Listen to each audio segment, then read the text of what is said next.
Bonjour, dans cette quatrième vidéo, on va s'intéresser au développement d'une culture brillante et urbaine au cours de ces 7 siècles d'histoire. Dans l'Empire, le pouvoir est concentré dans les villes comme Bagdad. À son apogée, Bagdad est la ville la plus importante du monde, avec près d'1 million d'habitants.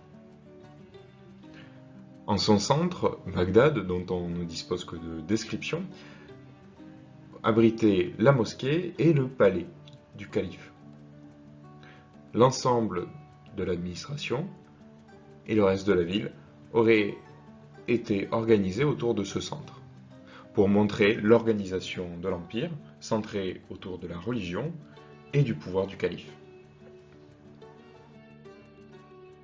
Les villes de l'Empire concentrent le pouvoir politique, avec souvent le palais du calife ou de l'émir, ainsi que l'administration, qui est souvent très nombreuse, le pouvoir religieux, avec les mosquées, qui sont également, elles aussi, très nombreuses et souvent très richement décorées, des activités économiques importantes, du commerce de marchandises notamment. Les villes sont un centre de consommation, de production aussi, avec l'artisanat, et un centre de commerce, du commerce qui se fait parfois très lointain, avec l'Asie, le bassin méditerranéen et une partie de l'Afrique.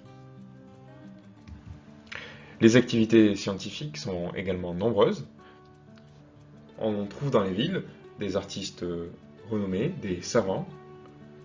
On trouve également des lieux de savoir, les bibliothèques, des madrasas, etc.